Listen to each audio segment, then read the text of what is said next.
नमस्कार बच्चों, आप सभी का एक बार फिर से स्वागत है त्रिकोणमिति में। आज हम करेंगे पूरक कोणों के लिए त्रिकोणमितीय अनुपात। तो आइए हम शुरू करते हैं आज का कार्य। तो आज का कार्य है पूरक कोणों के लिए त्रिकोणमितीय अनुपात। तो बच्चों, हम सबसे पहले पूरक कोण के बारे में थोड़ी जानकारी ले लें। तो सबसे पहले हम जानकारी लेंगे पूरक कोण के बारे में कि पूरक कोण क्या होता है। पूरक कोण, पूरक कोण ऐसे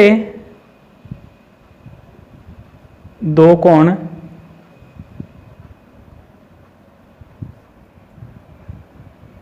जिनका योग 90 डिग्री हो, पूरक कोण कहलाते हैं। तो बच्चों, आपके समझ में आ गया होगा कि पूरक कोण किसे कहते हैं। यानी ऐसे दो कोण जिनका योग 90 डिग्री हो, पूरक कोण कहलाते हैं। जैसे एक उदाहरण के लिए मान लीजिए कोई एक कोण है A और दूसरा कोई कोण है B, और यदि इन दोनों का योग 90 है तो ये दोनों कोण एक दूसरे के पूरक कोण है। मान लीजिए एक कोण का मान, यानी कोण A है, इसका मान यदि 30 डिग्री है और तो दूसरा जो है वो 60 डिग्री का होगा, यानी दोनों का जो योग है वो कुल मिलाकर 90 डिग्री होगा। तो ऐसे कोणों को पूरक कोण कहते हैं। तो आज हम करेंगे पूरक कोणों के लिए त्रिकोणमितीय अनुपात। तो चलिए सबसे पहले हम यहाँ पर एक समकोण त्रिभुज का चित्र बना लें। यह है हमारे पास एक समकोण त्रिभुज। आप भी इस प्रकार से चित्र बना करके और कार्य किया करें हमेशा ही। ये कोण हो गया A, दूसरा ये B है और ये C। अब जो कोण B है वो हमने समकोण बनाया है। अब देखो बच्चों, हम जानते हैं कि जो त्रिभुज है, त्रिभुज के तीनों कोणों का योग कितना होता है? 180 डिग्री होता है। अब ये समकोण है, समकोण का मतलब है 90 डिग्री का है। तो इसका मतलब है कि ये जो बाकी दोनों कोण बचे हुए रह गए हैं, जैसे कोण A और कोण C, ये दोनों 90 डिग्री बचे हुए रह गए हैं।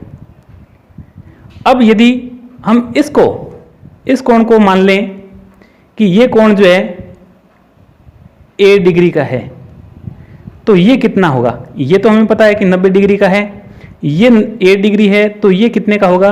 ये होगा 90, क्योंकि दोनों का योग 90 है और ये कोण A डिग्री है, तो 90 में से हम A को घटा दें तो ये कोण आ जाएगा। यानी ये कोण हो गया 90 माइनस A डिग्री।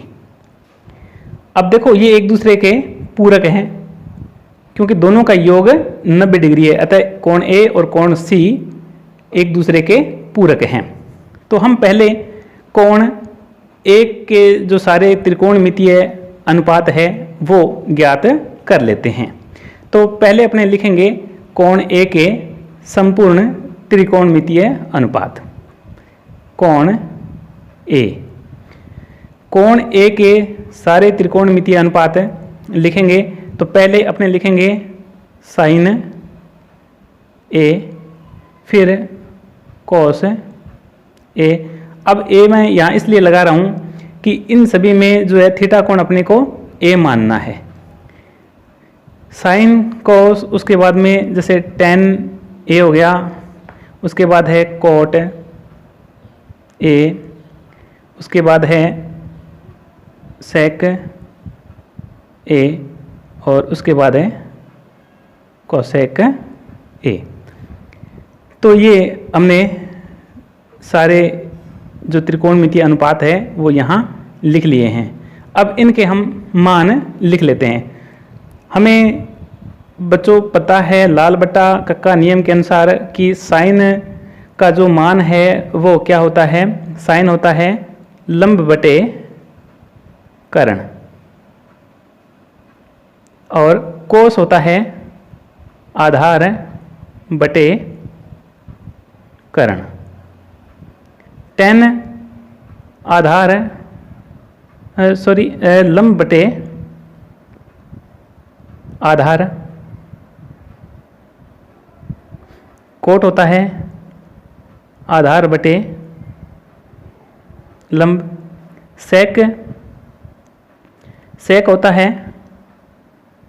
कर्ण बटे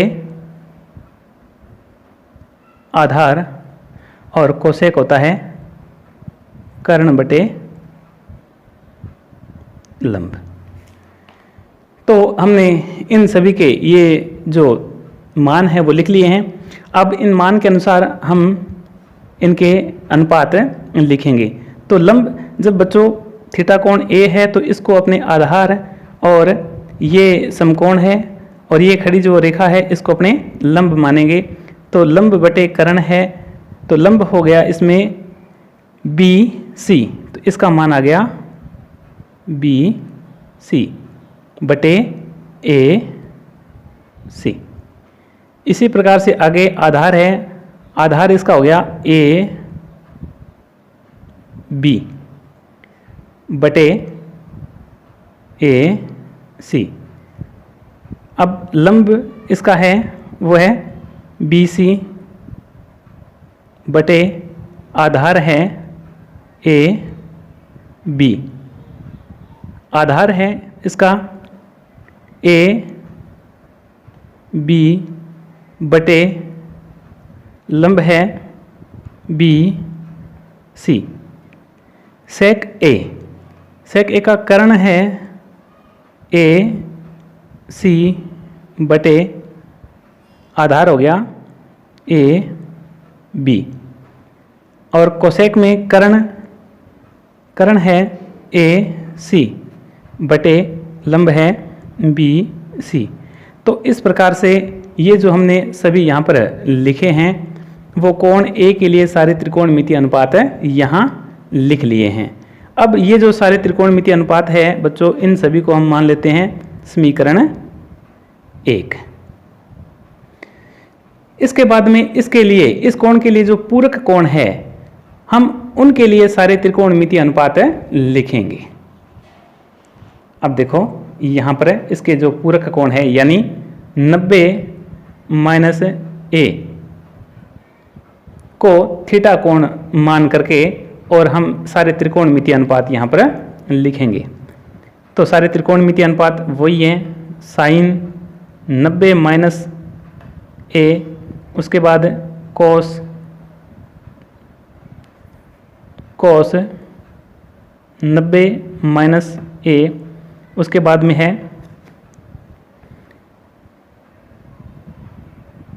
tan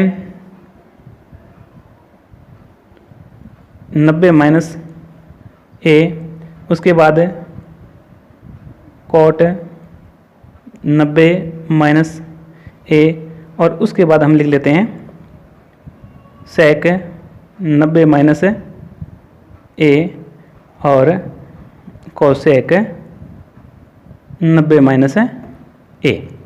अब इन सभी के लिए हम जो त्रिकोणमितीय अनुपात है वो यहाँ लिख लेते हैं। साइन 90 माइनस ए यानी जब थीटा कोण 90 माइनस ए है तो इसके लिए देखो अब ये आधार होगा, ये लंब और ये कर्ण है। तो साइन का मान लंब बटे कर्ण है, तो लंब हो गया ए बी बटे कर्ण ए सी। कोस आधार बी सी बटे कर्ण है ए सी। tan के लिए लंब बटे आधार है, तो अब देखो इसमें लंब जो है वो हो गया ए बी और आधार है बी सी।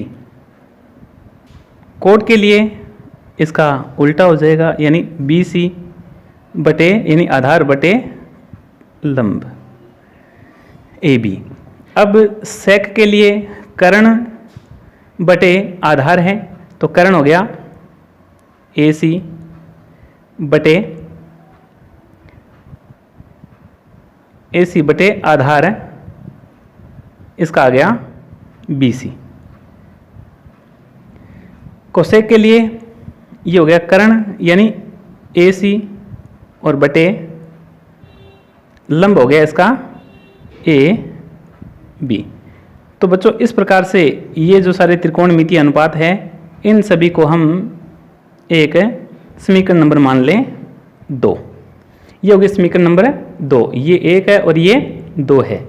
अब हम दोनों की यहाँ पर तुलना करते हैं। हम यहाँ लिख लें समीकरण 1 व 2 की तुलना करने पर। अब 1 और 2 की हम तुलना करेंगे, थोड़ा सा ध्यान देना है यहाँ पे। देखो बच्चों, जैसे साइन A है, साइन A बराबर है BC बटे AC। अब हम यहाँ देखेंगे कि किसका मान BC बटे AC है। तो देखिए इन सभी में ये जो कोस 90 माइनस A है इसका मान BC बटे AC है।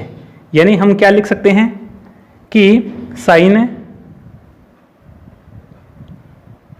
A बराबर होता है BC बटे AC। इसके बराबर हम लिख सकते हैं, ये क्या लिख सकते हैं कि कॉस 90 माइनस A ये लिख सकते हैं अपने, क्योंकि दोनों का अनुपात है एक दूसरे के बराबर है, तो ये और ये भी एक दूसरे के बराबर होंगे। अब इसी प्रकार से हम कोस के लिए लिखेंगे, कोस A बराबर है AB बटे AC। तो इसमें देखो किसके बराबर है, AB बटे AC है, तो साइन 90 माइनस A इसके बराबर है। तो कोस A बराबर है AB बटे AC बराबर है साइन 90 माइनस A। अब इसी प्रकार हम tan के लिए लिखेंगे। अब इसी प्रकार हम tan के लिए लिखेंगे tan A बराबर, tan A बराबर है, देखो यहाँ पर BC बटे AB है। तो अब आप इसमें देख लीजिए कि BC बटे AB किसका मान है, BC बटे AB यानी कोट 90 माइनस A का मान है। तो हम tan A बराबर लिखेंगे BC बटे AB बराबर है कोट 90 माइनस A। अब इसी प्रकार हम आगे कोट के लिए लिखेंगे, तो कोट A बराबर, अब कोट बराबर क्या है, AB बटे BC है, और AB बटे BC इसके अंदर अपने देखते हैं कि किसका मान है, AB बटे BC, इस tan 90 माइनस A का मान है। तो कोट A बराबर हो गया AB बटे BC, तो बराबर हो गया tan 90 माइनस A। अब इसी प्रकार से हम आगे सेक A और सेक A के लिए जो मान है वो है AC बटे AB। तो सेक A के लिए इसके बराबर हो जाएगा कोसेक 90 माइनस A, और अंत में बचा कोसेक A बराबर AC बटे AB बराबर हो जाएगा सेक 90 माइनस A। तो इस प्रकार से बच्चों हम यहाँ पर क्या पाते हैं, हम यहाँ पर पाते हैं कि साइन A देखो ये तो एक सामान्य कोण है, इधर वाले सारे जैसे सामान्य कोण हैं, और हमने इनके जो पूरक कोण थे इनके साथ में तुलना की, तो साइन ए का पूरक कोण जो है बना कोस 90 माइनस ए, यानी कोस 90 माइनस ए जो है साइन ए का पूरक कोण है और इसके बराबर है, और पूरक कोण का मान जो है हमेशा ही वो बराबर होता है। कोस ए का पूरक कोण हुआ साइन 90 ए, टेन ए का पूरक कोण हुआ कोट 90 ए, और कोट ए का पूरक कोण हुआ टेन 90 माइनस ए। अब इसी प्रकार से सेक का पूरक कोण कोसेक 90 ए है, और कोसेक ए का पूरक कोण 90 सेक 90 माइनस ए है।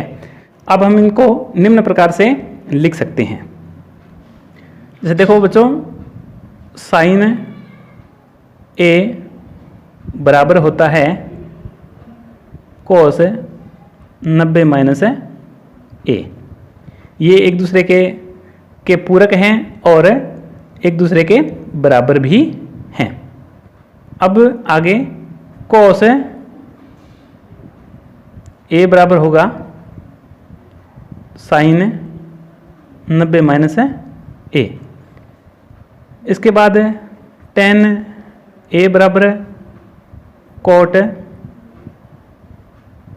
90 माइनस ए है, तो कोट बराबर हो जाएगा, कोट ए बराबर हो जाएगा टेन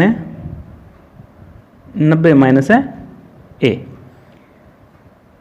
इसके बाद सेक ए बराबर होगा कोसेक 90 माइनस ए, तो कोसेक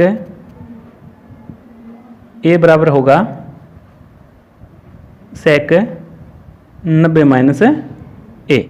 इस प्रकार से हमने सभी पूरक कोणों के त्रिकोणमितीय अनुपात ज्ञात कर लिए हैं।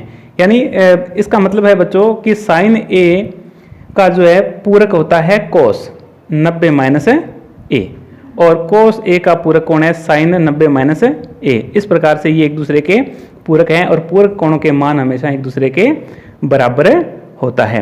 अब बच्चों यदि यहाँ पर साइन ए है, इसकी जगह यदि अपने थीटा लगाएं, तो अब ये बन जाएगा साइन थीटा बराबर होगा कोस 90 माइनस थीटा। ये जो कोण है इनको आप इस प्रकार से ब्रैकेट में करें, कोस थीटा बराबर होगा sine 90 minus theta. Tan theta बराबर होगा कोट 90 माइनस थीटा। तो कोट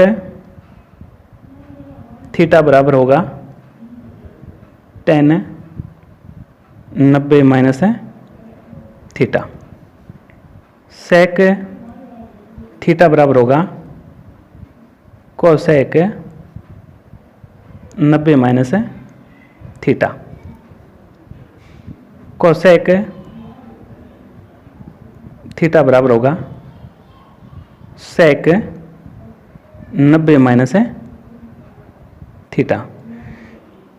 तो अब तक हम ये जान चुके हैं बच्चों कि यदि किसी स्थान पर जब अपने इस प्रकार के या इनसे संबंधित सवाल हल करेंगे, तो उनमें यदि साइन थीटा लिखा हुआ है तो उसके स्थान पर हम कोस 90 माइनस थीटा लिख सकते हैं, या कहीं पर कोस 90 माइनस थीटा लिखा हुआ है तो उसके स्थान पर हम साइन थीटा लिख सकते हैं। तो इस प्रकार से हम ये जो जितने भी कोण यहाँ पर दिए हुए हैं उनके स्थान पर एक दूसरे का उपयोग कर और सवालों को हल करेंगे।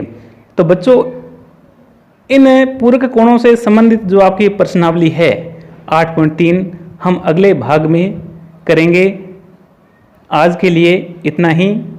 बच्चों, आज का वीडियो आपको कैसा लगा हमें कमेंट बॉक्स में कमेंट करके अवश्य बताएं। धन्यवाद।